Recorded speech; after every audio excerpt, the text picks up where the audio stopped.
Monday night, October 8th, and I'm pleased to be joined by Larry Klayman of freedomwatchusa.org. Larry, you're looking sharp and ready for the tennis courts. How are you? Yeah, I got my Duke University shirt on today, Big D. They actually have a decent football team this year, so first time in my lifetime they've had a decent football team. Did you go to Duke? I did. I didn't know that. Duke. Huh. Go Devils. Well, hey, it's a pretty appropriate sort of thing for today because we're, of course, going to be talking about the confirmation of Judge Kavanaugh and this fictitious right to be believed. Can you clear this up for me, Larry? Because I was searching through the Constitution. I did not see the right to be believed. Is that a real thing? What do you mean by the right to be believed? Well, during the course of the confirmation hearings, one of the senators said, everyone has the right to be believed. And I personally feel that that is a totally inaccurate, irresponsible, and frankly dangerous thing to say, because the last time I checked the Constitution, every one of us, man, woman, and child, has the right to be presumed innocent until proven guilty. But a lot of people now think that's not the case. Yeah, the accusers have a right to be believed. Well, I guess Bill Clinton had a right to be believed over Monica Lewinsky. Yeah. I mean, give me a break. I mean, that's ridiculous. What he's basically saying is that when you can gore the ox of the other party, let's believe the accuser. Or if you go into family court, between spouses, between men and women, generally the woman is believed and the man is not believed. He's considered to be a liar for the most part. And that's how things have flipped in our country, is that we're no longer equal, that women and minorities actually have more rights than the majority. And I'm a minority myself, so I can tell you that with a straight face. And that was the moral to the story, Jason. And, I'm very, frankly, disappointed with now Justice Kavanaugh. I've always said he's a political animal. He came up through the swamps of Washington. He scratched everybody's backs. He was a preppy. I frankly didn't want him to be the appointee, but when he started to get attacked, and when I realized that Trump probably may not get another chance for a so-called conservative, then I supported him. But I mean, what he announced today was just so ridiculous that he hired all female law clerks, 4 female law clerks. Now, why is that ridiculous? Is it now discrimination against men clerks? He's bending over to the left. He's trying to placate him. And that's what I'm scared with Kavanaugh going forward. I'm scared that what's happened to him is going to cause him to bend over and want to be liked again, because that's how he spent most of his life, trying to be liked. That is, in my view, not appropriate. Now, yeah, I would have female clerks. I'm a supporter of female rights. But to go 180 degrees, that's absurd. 4 female clerks. So that now means that men, I guess we get affirmative action next time. Well, let's stay on this right to be believed. I think it was Senator Hirono, possibly, who said that. It's a dangerous thing because although obviously any allegations of assault, particularly sexual assault, they need to be taken seriously, and I think that everyone deserves to be heard. But the statement that you have the right to be believed, particularly when it's said by a senator, I've spoken to many people now who think that everyone has the right to be believed. It's kind of the exact opposite of the way the legal system is supposed to work, right? That means anybody can accuse you of something. And I can understand why senators like Blumenthal from Connecticut think they should have a right to be believed because they've been caught lying before. So the president's been out several times in the last few days lying about him being a war hero in Vietnam when he never split in Vietnam. So, yeah, they want to be believed, and they're paid liars. I mean, that's what they are. People know that. Capitol Hill, there are very few exceptions. These people just simply lie. Let me give you another example here, and I take my hat off to Lindsey Graham, who I think really turned the tide. He's a very good orator. I've always said, going to Duke, going to Emory Law School, Southern trial lawyers are the best in the country because they hit the essence of things. They have expressions like, do bears live in the woods, and things like that to make their point. But Lindsey Graham yesterday gave an interview from Fox News. And to try to look like he was even-handed, he was asked a question by Chris Wallace. Why is it that you attacked this woman, okay, said she's not to be believed, to get back into the theme, Blasey Ford. And yet you accepted the women's statements, the accusations against Judge Roy Moore. And Lindsey Graham responds, well, Moore was guilty. He was even banned from shopping centers. Well, you know what? I represent Judge Moore. I've known him for many years. He's a good man. He's not a pedophile. He's not a pervert, okay? And coming from Lindsey Graham, who's had certain allegations leveled about his sexual persuasion, which may or may not be true, and I don't care whether they are or they're not. I'm not a homophobe. But coming from him and to take that cheap shot at Judge Moore, I mean, it kind of deflated me. I was kind of on the guy's bandwagon after that. And I think it was low class, and I'm sending him a letter and demanding a retraction. And then you had Mitch McConnell, another paid liar who did a good job with regard to Kavanaugh, who goes on there and does the same thing with regard to Judge Moore. And I can tell you all kinds of things about McConnell and his wife's connections to the Chinese Politburo and everything else, going back to the Chinagate scandal. So for senators to come forward and to say there are people to be believed, accusers to be believed, they're the last people that should ask to be believed, because frankly, I don't believe any of them. A lot of people, Larry, are feeling like because it wasn't a court of law, but rather a job interview, as they put it, that this presumption of innocence doesn't hold. But I always thought that the Constitution was in effect 24/7, 365, protecting each of us everywhere that we go. Is it true that if you're up for a job interview and someone accuses you of something, you don't have this right to the presumption of innocence? Well, you always have a right to the presumption of innocence. I mean, I understand that, I think, as well as anybody in this country, because, you know, I'm attacked frequently. And I've been attacked in very unfair situations. I think anybody that stands for anything is going to be attacked. The Bible teaches that. Every major figure in the Bible, I'm not equating myself to King David or anything like that, but, you know, they went through tough times.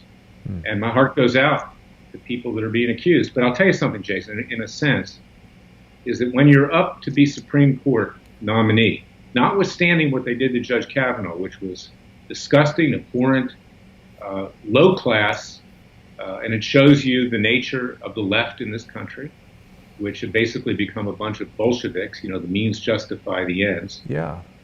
The fact is that when you're choosing somebody to the Supreme Court, there's a lot of subjective factors that should come into play. You don't have a right to be a Supreme Court justice.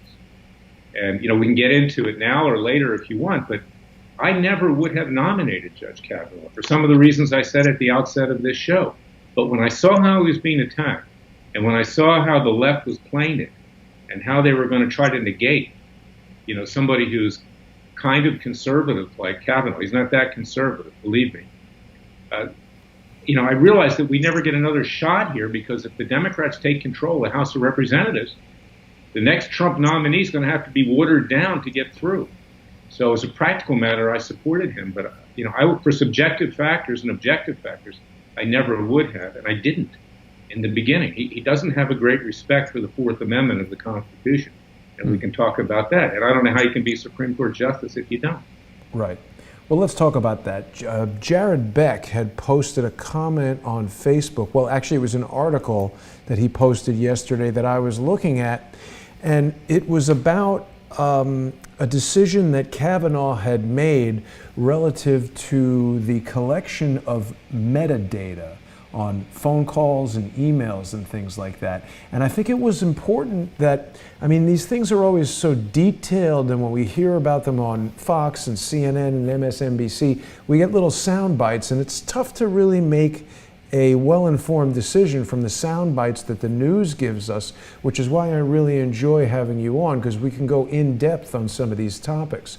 The article that Jared sent was about Kavanaugh's ruling relative to metadata. And for people who may not know, that's information about the emails, about the phone calls, but not the content, not the actual words you're saying or typing or the pictures that you're sending. But for instance, if 500 emails go from a particular computer to Yemen in a day, that might raise a flag. I spoke to Bill Binney about this, and he told me about Thin Thread, how it was intended to scan messages en masse and not identify them with the sender, but look for patterns that would lead to probable cause for diving deeper and inspecting the messages. And it caused me to think, when the Constitution was written in the 18th century, there were technologies and circumstances that the founding fathers couldn't have anticipated. For instance, someone can get on a plane in Saudi Arabia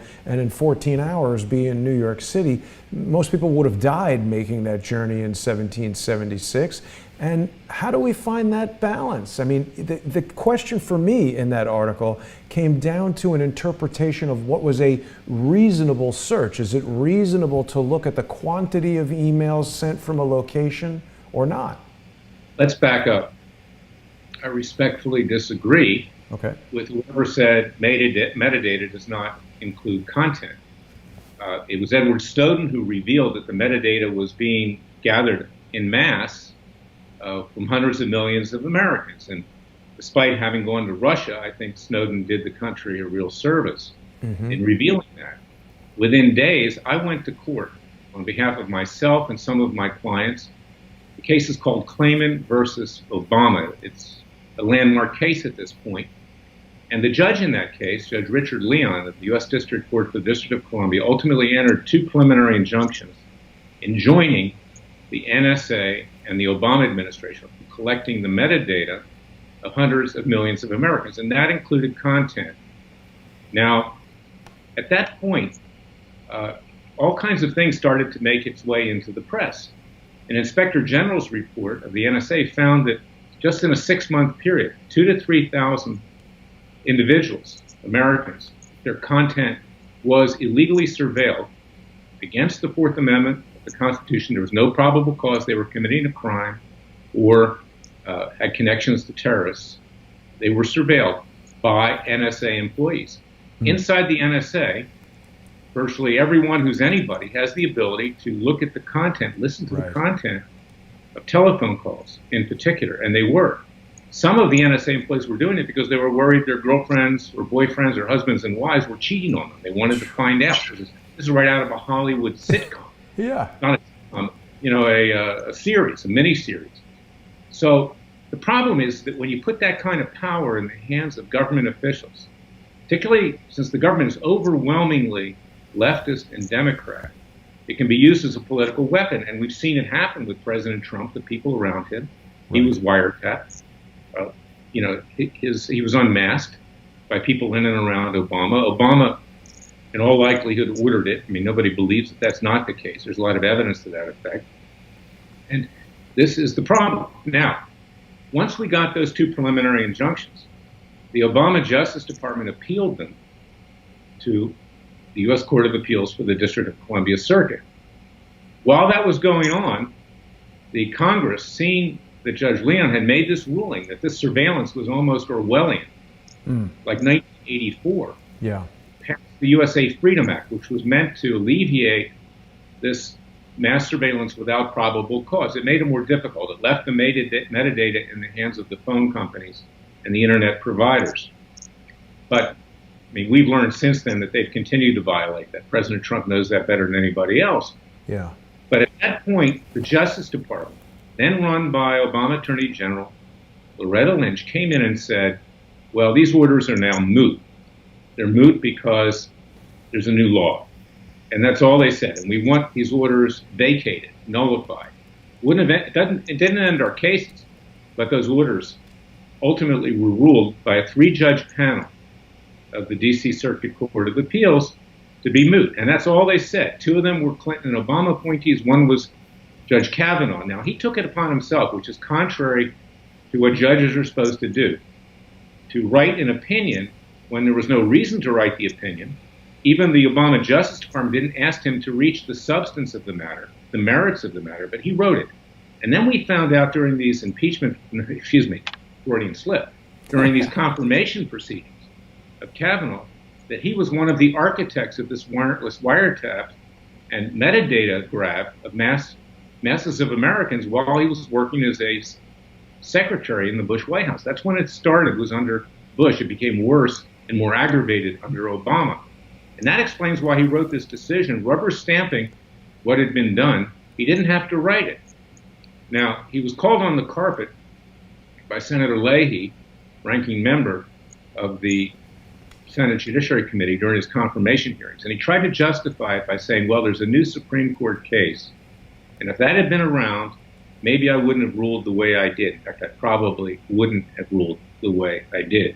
And that was a cop-out, because the decision that he made was contrary to what civil libertarians like myself, I'm a conservative, but I'm also a civil libertarian, people like Judge Andrew Napolitano on Fox News, Bob Barr, a former congressman from Georgia, a libertarian candidate for president, and others have found to be an abhorrent decision by Judge Kavanaugh. And in fact, Napolitano didn't want him nominated either. He sent me an email one day. I was at the gym during this whole thing saying, I read the riot act to the president. I told him, get another appointee. This is before Kavanaugh was nominated. So this is the problem I have with Kavanaugh, because he's very political, and I don't think the people should expect as much as they've been led to believe with all the hype, and Fox News and every place else. Mm-hmm. And by the way, Fox News doesn't like to cover this whole issue of mass surveillance, because it just so happens that the Murdochs, including Rupert and Lohan and the other brother, were caught red-handed wiretapping the royal family in Great Britain. Wow. Their phone stuff for the Daily Mail. And they could have gone to prison but for the fact that Rupert Murdoch has lined the pockets of everybody in Britain. And, so they're sensitive to this because they were doing what Obama was doing. They were actually wiretapping the royal family to get news stories for their newspapers. So you can't have this in a civilized society. You have to have some respect for privacy, not the phony privacy that's in Roe v. Wade. There's no such thing in the Constitution. Abortion is a states' rights issue, and even Alan Dershowitz agrees on that. But the actual right of privacy under the Fourth Amendment to be free from searches and seizures. So, I'm glad Kavanaugh got confirmed, and I supported him at the end, but basically I held my nose in doing it because he's not the best that we could have gotten on that court. Just for a point of clarity, Larry, we actually are in agreement on this. What I'm detecting already is that, as frequently happens, there's some confusion with the semantics, because metadata refers only to data referencing the content of emails and phone calls. I absolutely agree that it is a fact that people within the NSA were abusing, they weren't even stopping at metadata, they were going to the actual data, the content of the phone calls. When I say metadata, I'm talking about the data that describes and gives information about the data. In other words, if I call you for an hour and I'm in New York and you're in Los Angeles and we talk about Judge Kavanaugh, I don't mind so much if there is an acknowledgement of the fact that I made that a call was made for 1 hour from New York to Los Angeles, and that just goes by as normal. I think the problem becomes... What's that? And I urge you to read the opinion of Judge Leon, two of them, and also other things that have been written in other contexts. The ACLU did not succeed in getting injunctions. We did at Freedom Watch, but other things were written there. By the way, the judge on the case went to Duke, but he was of the liberal persuasion. And a Obama appointee in the ACLU's case in New York City in the Southern District. But by being able to know who made the calls, where they were made, the duration, where they were located, tells you a lot about an individual. And, the calls being made out of Afghanistan or being made out of, the Muslim Brotherhood chapter in New York City, I mean, it tells you something. Or if it's being made by Larry Klayman, at a certain place and time, it'll tell you who my clients are. Right. And that is protected. That's true.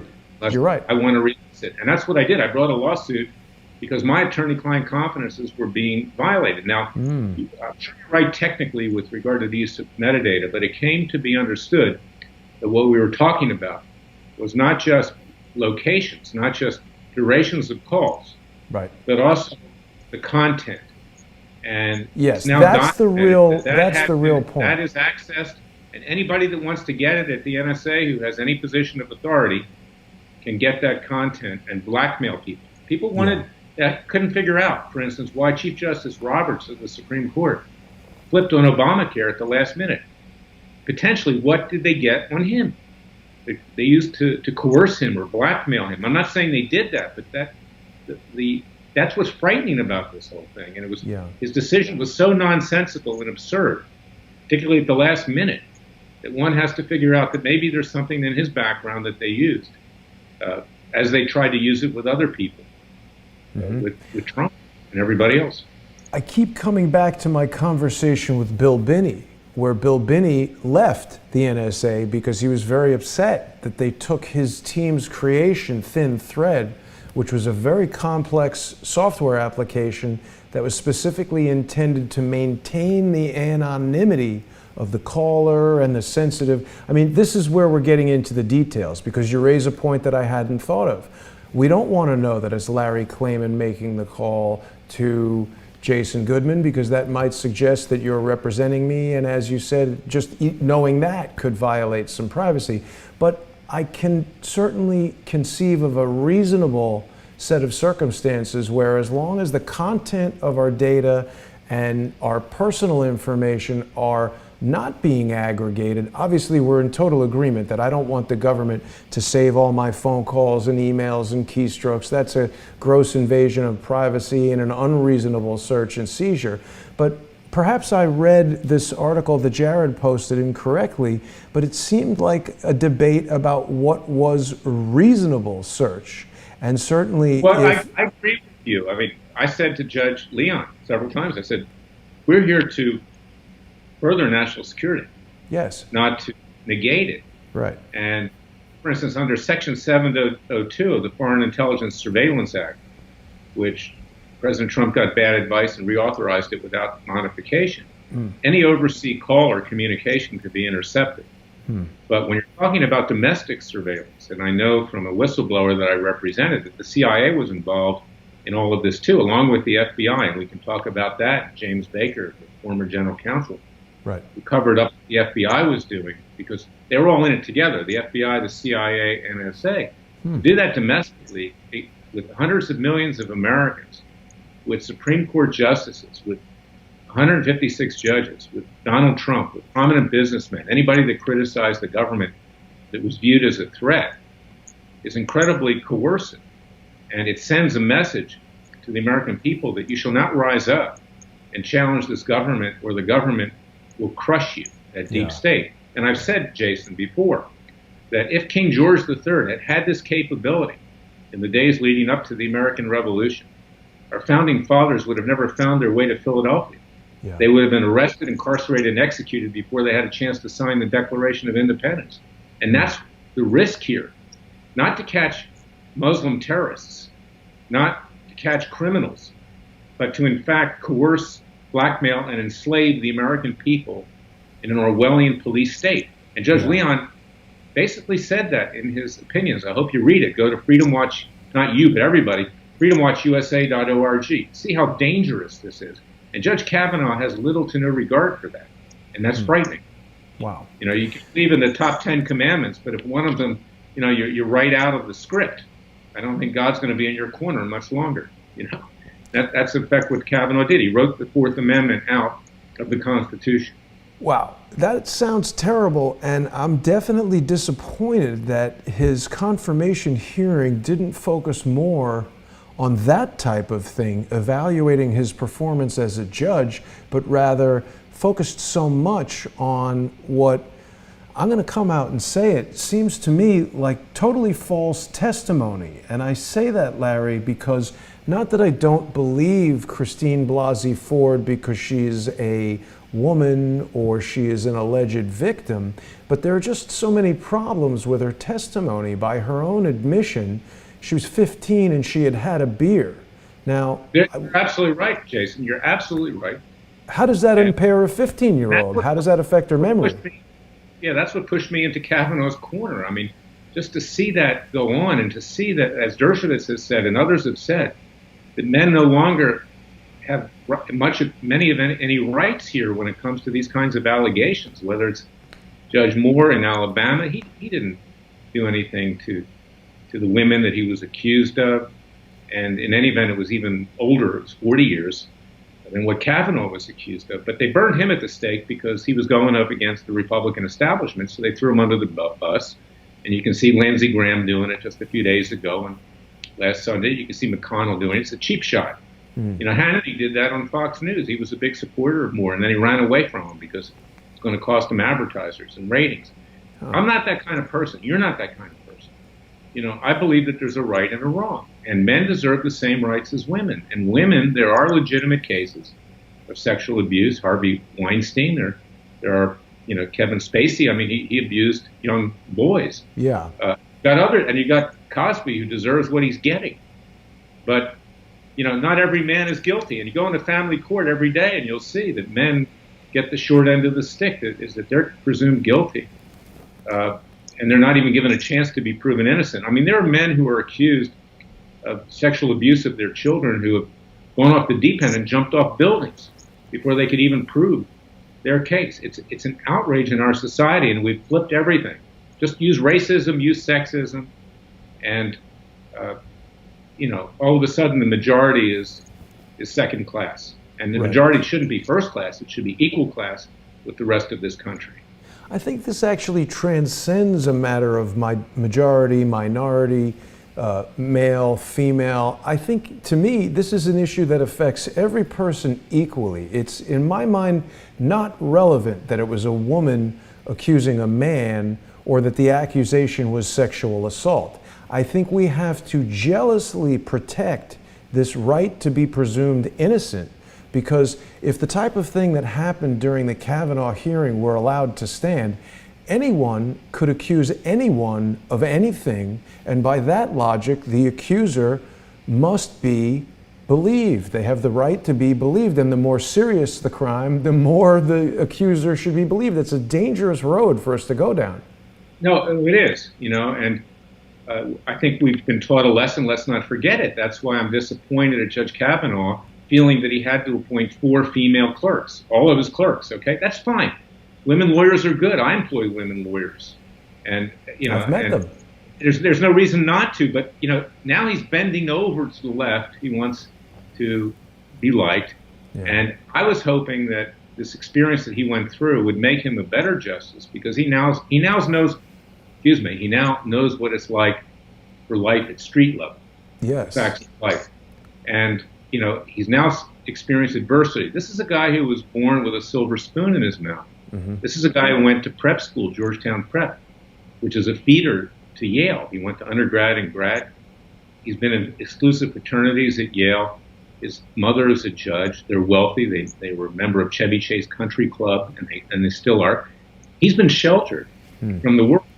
And now he knows what the facts of life are. And I figured that would make him a stronger judge. But, you know, with stuff like this, it's sophomoric to see 4 women clerks, you know, and no male clerks on your staff. And I'm not saying there should be male clerks. If there were 4 better female clerks, hire them. There shouldn't be quotas.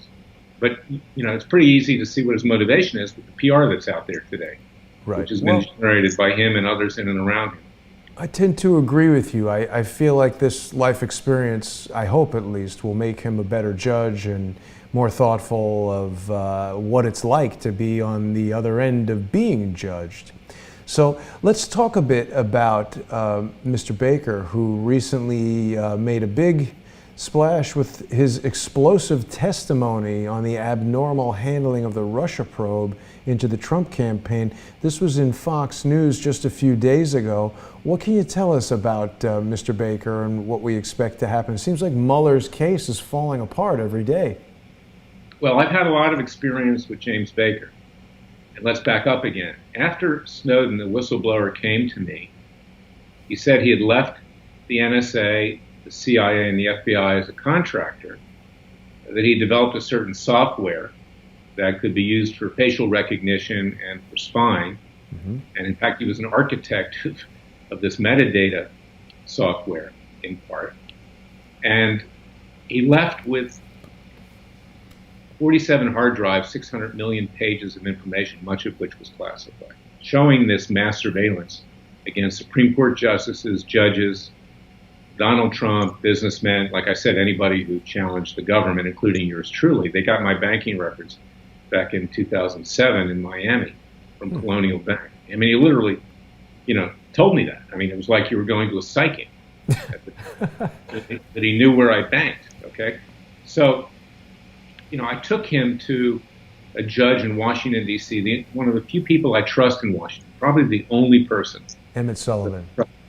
Judge Royce C. Lambert of the U.S. District Court for the District of Columbia. He made many good rulings on my behalf and Judicial Watch's behalf when I was running it in the 1990s with regard to the Clintons. And I said, Judge Lambert, how do we bring this guy forward? I can't see the classified information. I don't want to see it. But we have to put it in the hands of government people who will investigate what is a massive criminal enterprise here. And first thing he said to me, this is an interesting story, Jason, because it tells you about Charles Grassley, too. Don't be fooled about Grassley. Lambert said to me, he said, Republicans have just taken control of the Senate again. Senator Grassley from Iowa is going to be the head of the Judiciary Committee. I know people in that committee. Why don't we go to him first? I went up there. I met with his staff. He didn't, quote, have the, quote, time to meet with me. I actually confronted him on the mall one day about this entire episode.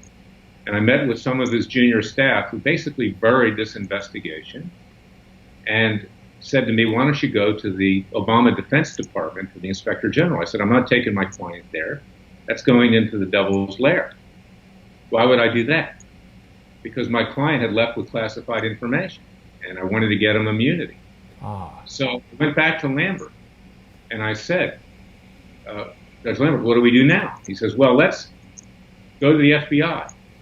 I know James Baker, and I know that James Comey, the FBI director, during the Bush administration, had opposed some of this warrantless surveillance. He went up against people in the Justice Department in that regard. He's a, quote, man of integrity. Hear that one before? Okay. Comey did? Oh, yeah. So Lambert, who knew James Baker, he was general counsel of the FBI, took us to see James Baker on 2 occasions. The judge was with me, and he was with others on my staff. And we laid it out for Baker. I said, I want to meet with James Comey, the FBI director, and we want you to investigate this. And Baker assured me that Comey was on top of it. He, quote, didn't have time to meet either, but that he would be handling the investigation. And assigned 2 special agents to the task of investigating this, Baker. William Barnett and Walter Giardina. Sound familiar? Yes, Giardina. They worked for Comey. They worked for Mueller in this witch hunt against President Trump. These were Comey's right-hand men at the FBI. And then to try to get my client immunity, which we ultimately got, who was the lawyer that was assigned at the U.S. Attorney's Office in Washington, D.C., expert in counterterrorism, an individual named Deborah Curtis. She's also implicated in the unmasking of FISA warrants and the wiretaps of Trump and Mueller's witch hunt. So, there you have it. And they have Baker on top of that, right? It's an unbelievable story because these were Comey's inner circle. Now, why did they grant my client immunity? I believe today with near 100% certainty that the reason they granted him immunity is they wanted to take what he had left with off the market. They wanted to take it into their control and therefore bury it, which is what happened because they never did a real investigation. They did interview my client under oath in a secure FBI room at FBI headquarters in Washington, D.C., the field office in Washington, D.C., and it's videotaped. It's there to this day, that videotape. And nothing ever went forward. I kept contacting Baker. What are you doing? Are you going forward? I kept getting the runaround and BS. And lo and behold, it turns out that Baker was implicated in illegal leaks from the FBI. he lost his job, and now he's spilling the beans on his fellow criminals over at the FBI and the Justice Department to save his own skin. And he's lucky he hasn't been indicted, but of course, in this world of Washington, D.C., anybody doesn't get indicted, particularly if you're in the intelligence community, where you can stuff that will destroy your adversaries or anybody on Capitol Hill. I also took this issue, Jason, up to Capitol Hill. I talked to people in Chairman Nunes's office of the House Intelligence Committee, people in Richard Burr's office. He's Republican head of the Senate Intelligence Committee. They buried it too, because they are frightened of these intelligence agencies. And although they're pushing with regard to Trump, at least Nunes is, Burr has rolled over the Republican senator from North Carolina. At this point, he's more of a Democrat than a Republican or a conservative, or for that matter, anybody with any degree of integrity. But they buried it too, because, in Washington, D.C., these politicians and these government officials know that because of this mass surveillance, any time that these intel agencies want to destroy you, they can pull the dirt out and destroy it. And I think that explains why Sessions is inert, why he does nothing. He was probably wiretapped at the Trump Tower, along with people in and around Trump, including Papadopoulos and others. And this is the world we live in today. And it's frightening. And Baker is a criminal, okay? But now he's trying to save his skin, so he's talking to people on the House Intelligence Committee. But this is who I was dealing with, and there's a bigger story here. Fox doesn't want to report it. Even John Solomon, who I brought the story to at the Hill, goes on it. They'll lose their sources that they can use for, Sarah Carter, who you see on Hannity all the time. They don't want to report this in any major way because the intel community and the intel committees will cut them off from sources. That's how bad this thing is, and it's all been covered up. Wow. It's really, I love our conversations, but they always make me feel like we're sort of doomed. I mean, it's not exactly a positive outlook. It always makes me wonder, Larry, is there absolutely anything that can be done? It sounds like you've gone to every door and they were slammed in your face.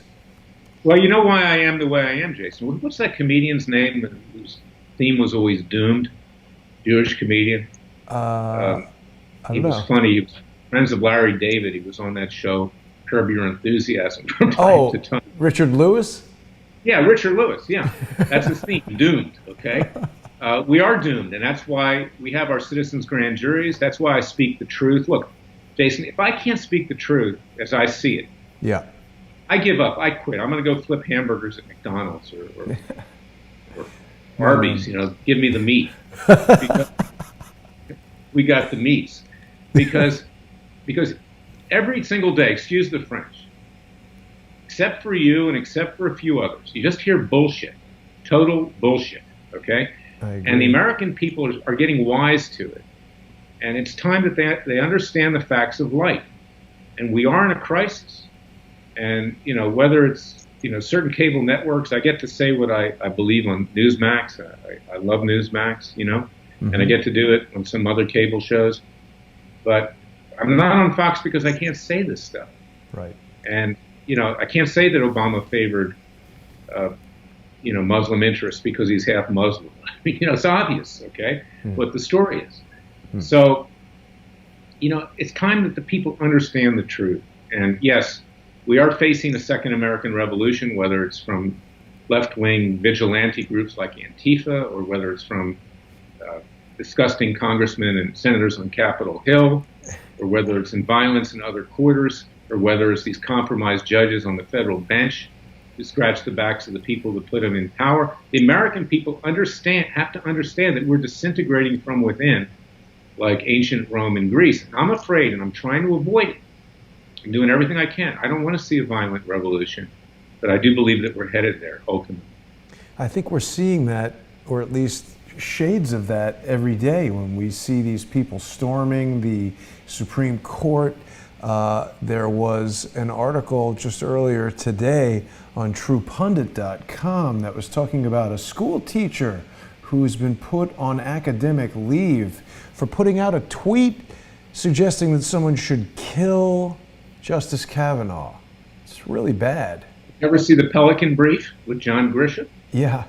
They knocked off 2 Supreme Court justices. I fear for Justice Kavanaugh. I pray for him. He is now our Supreme Court justice. I want him to succeed. I want him to snap out of it. You know, as Cher said to her lover in Moonstruck, snap out of it. You know, and I was glad to see him fight back at the hearing. He was criticized for that, but you know what? Maybe he entered into manhood. I hope that is the case, and you know, that he doesn't worry about conventionality, that he becomes more like his commander-in-chief, Donald Trump, frankly, who doesn't give a darn what people think. He just does what he thinks is right, and that's why I really love this president, and I'm supportive. And I don't knock everybody. I really want President Trump to succeed, and I'm doing everything I can, personally and at Freedom Watch, to do that.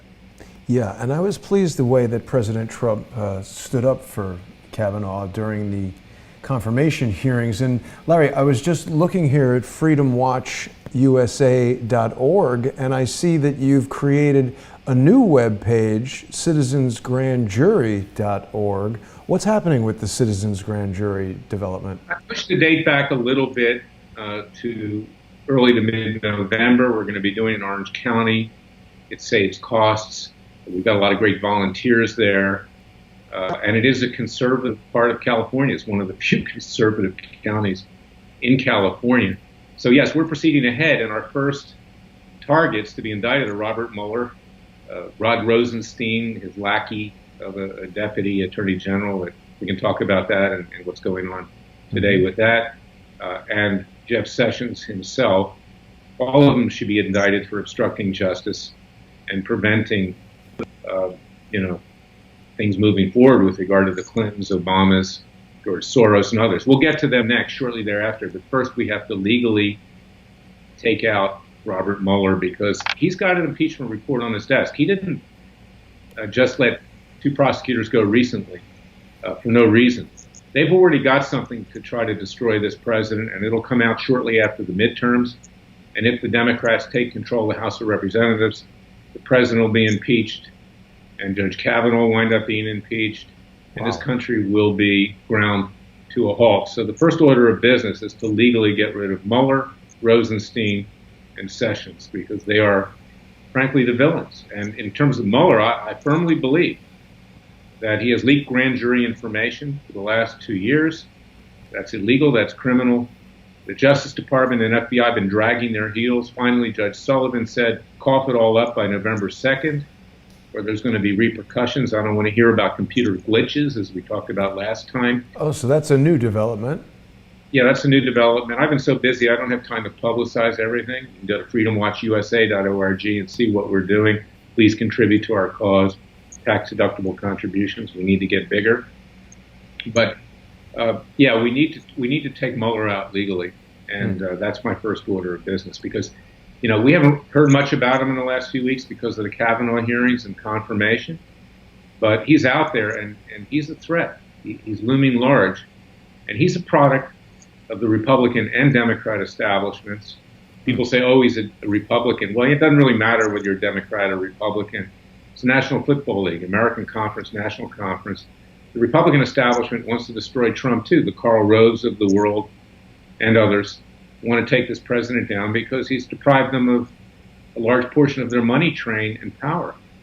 And all these never-Trumpers, you know, that have come out of the woodwork that now say they support the president, whether it's Ben Shapiro or Jonah Goldberg or others, you know, or Hugh Hewitt, who really was vicious towards Trump during the presidential campaign, the talk show host in California, on Salem Network. You know, these people, you know, you just simply can't let them prevail. We have to support our president. He's made mistakes, and, you know, I'm trying to educate him. One of his biggest mistakes, Jason, is, you know, anybody that he sees on Fox News, he hires, like his lawyers. Now he's got Hope Hicks implanted at Fox News. He's got Bill Shine, who covered up massive sexual harassment at Fox News. Yeah. And covered up financial irregularities there where they didn't report secret settlements to women who legitimately were accusers and had claims, including a client of mine, Lori Loon. And, you know, these are the kinds of things that the president needs to be more aware of, and I hope that we can educate him, because I believe he is a great president, and even in a short 2 years, I think he's proven to be even a greater president, and I love the guy, even greater than Ronald Reagan. I think you're right. He's making amazing progress with North Korea announcing international inspectors are going to be able to verify denuclearization. I mean, if Obama had done that, he would have been sainted, knighted, crowned prince of the universe, etc. But you raise a good point about the inherent hypocrisy of the whole Kavanaugh, Blasey Ford situation, where all of these Democratic senators were demanding an FBI investigation based on these really shaky allegations that were not corroborated, but yet for years, they have suppressed Juanita Broderick, and they aren't listening to any of the women who surely should have the same right to be believed, who have presented tangible allegations against Ellison and some of these other people. It's very... That's right, Jason. I represented nearly all of the Clinton women, some who had had affairs with Bill Clinton, and then they were smeared. The IRS was sicked on them to keep them quiet. That was Hillary. George Stephanopoulos, James Carville. That was the war room. Because Hillary knew someday she'd run for president. If her husband went down, she'd go down. Yeah. And the reality is that, there are legitimate female claims. And, those have been suppressed by the radical feminist left, and they've been suppressed by the Democrats. And, of course, with Judge Kavanaugh, they were very happy to castrate him, at least tried to. And the poor guy will never be the same. Judge Thomas has never been the same after what they did to him. Well, what about his wife and his female children? Yeah, he's my favorite Supreme Court Justice, Clarence Thomas. And, he didn't talk for years on the bench. That's how much they had destroyed his entire emotional state. Terrible. But, you just can't let this happen. And, if you want to talk about Rod Rosenstein right now, this is another one of the president's mistakes. Well, before we go there, I definitely want to tell people that, because we're getting low on time, I want to remind everyone that they should visit freedomwatchusa.org, and they can donate to Freedom Watch, which really helps Larry and his team of lawyers to continue with this type of work and pursue Sessions and Mueller. And of course, we had a show just a couple of weeks ago with Michael Moore of True Pundit, where we actually revealed those emails that were presented to Larry and his team through the success in their FOIA lawsuit. So we're going to be continuing with that. I have actually a phone call with one of the members of the crowdsourced community who's been heading up an effort on Discord to pour over all the emails, and I think they've got some useful information to share, Larry. So I'll bring that to you. And I also want to remind people to go to citizengrandjury.org, where they can also financially contribute and assist the effort, and they can read the jury book and go through some of the details and some of the finer points of the citizens' grand jury. So yeah, let's talk about Rod Rosenstein. Why is Trump not firing him? What was he doing aboard Air Force One? It looks pretty happy to have been there. He's smiling, which is not what I would expect from a rat Rodenstein who's about to go to jail. So what the hell is going on there, Larry? Kind of looks like a rodent, doesn't he? He does. I mean, he is. That's what he is. And, the president, again, has taken bad advice from Sean Hannity, taken bad advice from his lawyers.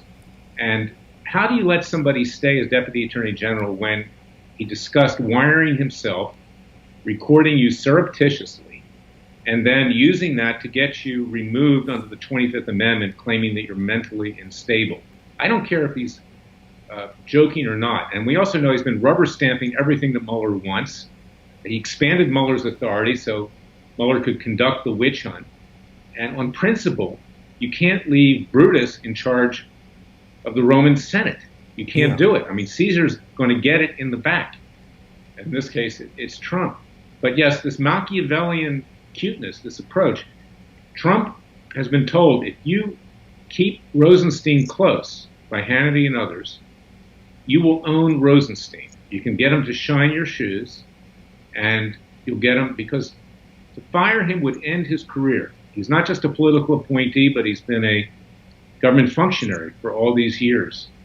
And of course, he'd have a big GoFundMe from the left. He did pretty well with that. But this is too Machiavellian. You can't have this. Now, let's look at Israel right now, okay? The Ministry of Justice is trying the wife of Prime Minister Netanyahu. The Ministry of Justice is an independent organ in Israel. It's independent of the executive and legislative branch, the Knesset and the Prime Minister's office.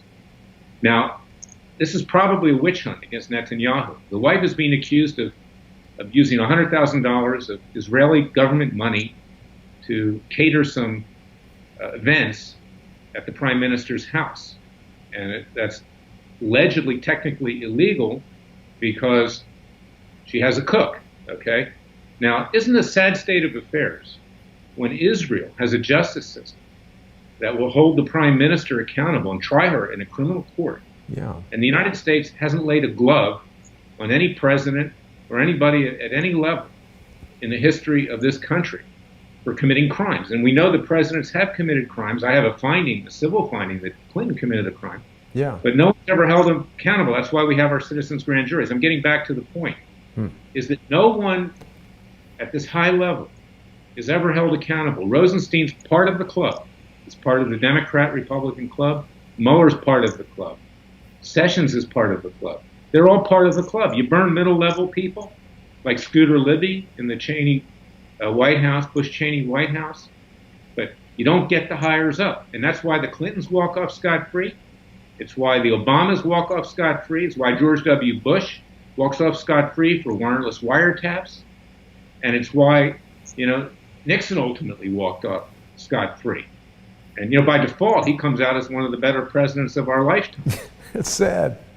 So this is why the country is in a crisis. We have a justice system which is like a third world banana republic. Yeah. And we pretend that we don't.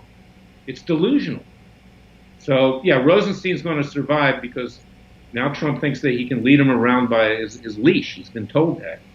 And that is not the right thing to leave somebody like that in charge of the Justice Department. He is in charge because we have an Attorney General who's hiding under his desk. Yeah. Jeff Sessions. It's really sad. It was only a week ago that I made this graphic in which Charles Ortel was roasting Rosenstein. It looked like he was done. We were about to stick a fork in him. Well, let's hope that's a kosher hot dog. I mean, Regrettably, Rosenstein's one of the tribe. It's an embarrassment. It is. It's quite sad. Well, but you don't think that any of these speculative theories that Trump is somehow got some great undercover plan that involves these guys, none of that is, I mean, what you're saying makes a lot more sense, but all the, internet QAnon kind of things, they think there's some great trust the plan thing going on. No, it's not that Rosenstein said I didn't do it. It's not that Trump believes that he's a good person and personable. I might add, it tells you man of integrity. Even Judge Lambert, when he first was nominated as Deputy Attorney General, had a high regard for him. People had worked with him. But you know what? People can change with power in Washington, D.C. And he knows who scratches his back. And he's the one that put Mueller in as special counsel. And Rosenstein himself is implicated in the firing of Comey, which was obstruction of justice. He's implicated in illegal FISA warrants against people in the Trump White House and in and around the campaign. Rosenstein is a criminal. I mean, that's the bottom line. I'm not exaggerating. Yeah. And now it's okay to leave him as the functional head of the Justice Department. This is an outrage. And this is why my former alma mater, and I saw the politics when I was a young lawyer there. It's why I left. Ultimately, I started Judicial Watch. I now have Freedom Watch. This is the inherent institutional corruption in Washington, D.C., where everybody's part of the club, politicians, the lawyers, the judges, talk show hosts, and everybody else, they're all part of the club, and they're all cashing it in at the bank as Rome is burning. This is really super serious, Larry, because in addition to all the things that you've just said, Rosenstein was there when they were investigating you know, all the different Clinton Foundation stuff, and they've let the Clintons skate for years. How are we going to drain the swamp? I mean, he's like the plug in the drain. We got to pop him out first, no? Yeah, I mean, he was in on Uranium One, Right. Fusion GPS. Right. He was the handpicked U.S. attorney for the District of Maryland by Barack Obama, and Sessions put him in as number 2. Trump wasn't paying attention because Sessions was on the defense then, having lied about a meeting with a Russian ambassador in his office. Now, that wasn't the end of the world. I mean, Sessions should have told the truth, but, he wimped out and he denied it. And there's nothing wrong with meeting with the Russian ambassador if you're a senator on the Foreign Relations Committee. Yeah, but that was he weird. was on the defense, and he was on the defense about participating in the firing of Comey. So he puts Rosenstein in to placate the Democrats, and it turns out that this is a nightmare for the president. I mean, this guy should be legally, I don't mean this in a violent way, but he should be legally strung up and hung in a court of law. Not actually hung, but he should go to the slammer for all of this. Yeah. And now he's going to remain as Deputy Attorney General. It's really crazy. And then back to Sessions for a moment, because of course many people will remember that you and I actually met at the Bundy trial before that outcome was complete. And now we've got this DOJ appeal where Sessions is trying to get them back into jail. What's going on with that? Well, we know Sessions, during the Bundy saga, and it's still continuing, I was lobbying Sessions. I talked to him on the phone. He assured me, ironically, that when Rosenstein was confirmed as Deputy Attorney General, that he would look into the Bundy political prosecution. He said he'd do it neutrally. I said, that's fine, Jeff. Let's just sit down and lay it on the table, lay the cards on it, and see where it comes out. He never did anything, and he strung me along. And then he goes out to Las Vegas, Nevada, does a little event with regard to his sanctuary city policy. And people ask him, what are you going to do about the Bundys? And he says, well, we have courageous prosecutors here. I'm not taking sides, Attorney General and not taking sides in the prosecution. And it goes on and on and on. Then we find out that his prosecutors, who have great courage, lied to the judge, hid evidence, committed all kinds of crimes. And then he says, I'm going to review this after the Obama-appointed Harry Reid recommended judge. Even Gloria Navarro had to dismiss the indictment because she was sinking with the ship. The Las Vegas Review-Journal, the main paper in Las Vegas, said she was a friend of the prosecutors and had violated the constitutional rights of the Bundys and everybody else. So she tried to get back to square one. And Sessions then lets his prosecutors file a notice of appeal of the dismissal by Judge Navarro, and it sits to this day. And next month, we're going to start briefing. So I recently talked to the Justice Department lawyer, the appellate lawyer, on the case. She was hostile, she was abusive, and suggested to me that that appeal is going to continue on because it's all about covering up for the deep state. It's all about covering up, protecting themselves, circling the wagons. They'll burn a few people. Maybe even Andrew McCabe will get burned a little bit, but nobody at the higher levels will be held accountable, and these prosecutors will be protected, and so will everybody else in and around the Bundys. So yes, it's continuing on. Now, Ryan Bundy's running for governor. I, in my personal capacity, support him. I can't as the head of Freedom Watch. But here's a man of great integrity, and he's got an uphill battle to win that against Adam Laxalt, part of the Republican establishment, who's running as the Republican nominee. And this is a terrible situation. By the way, I might add, as an aside, is that even Hollywood has taken note of the Bundys.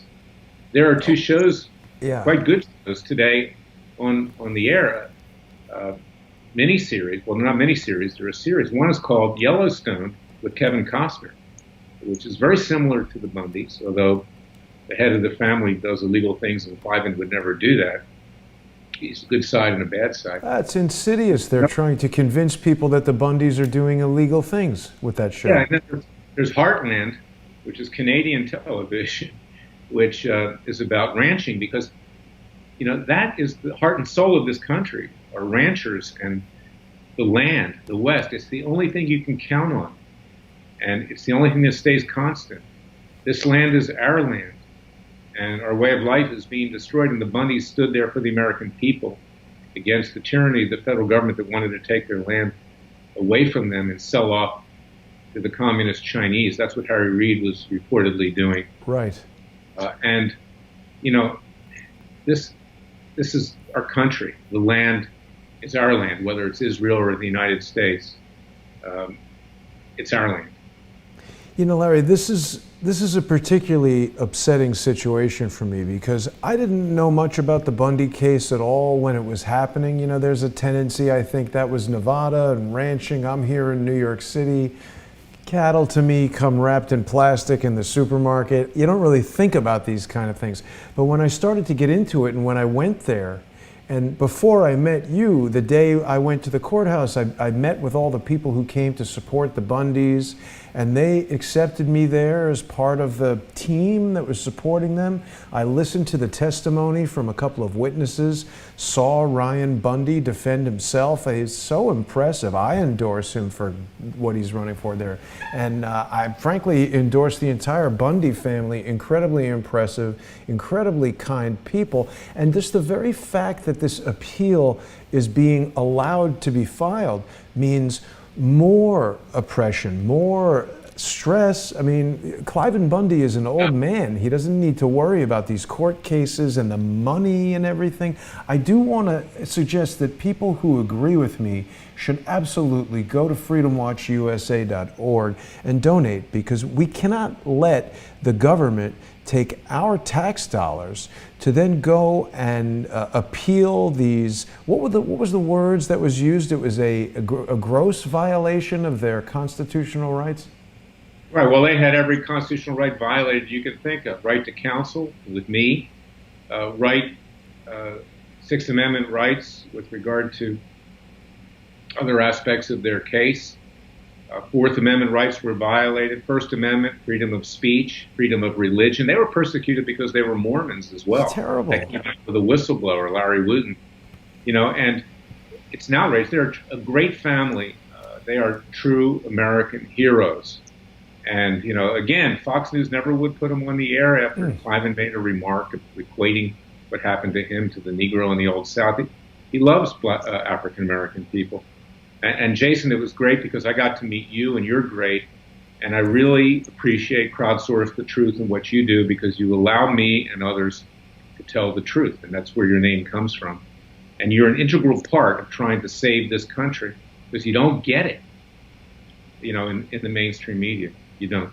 Yeah. I mean, like you, Larry, I'm feeling like, you know, something had to be done. So I hope that people will donate to freedomwatchusa.org. That money is used to support causes like defending the Bundys. We've got to rally together and do that.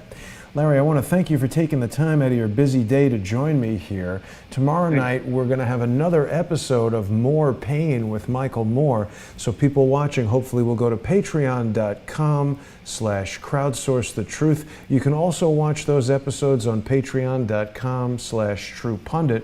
Michael now is ready to start really dropping the hammer now that Kavanaugh has been confirmed. He's been giving us reports that members of Congress are telling him Mueller's been spotted all over town, boozing it up during the day.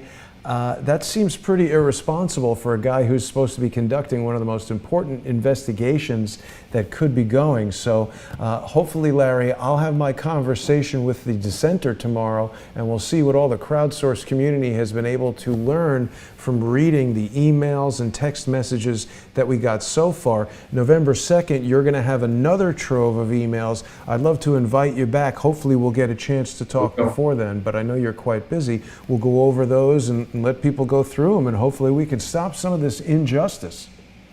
Well, I look forward to working with you, Jason. And by the way, there's a small little side story with regard to Kavanaugh. Don't drink and don't drive. Yeah. So it's not a good thing. And, you know, even if you're 17, you know, it can get you in trouble. I don't think he did anything wrong, though. I really don't. Yeah. Well, thanks again, Larry, for joining me. I want to thank everybody for watching. I'll be back.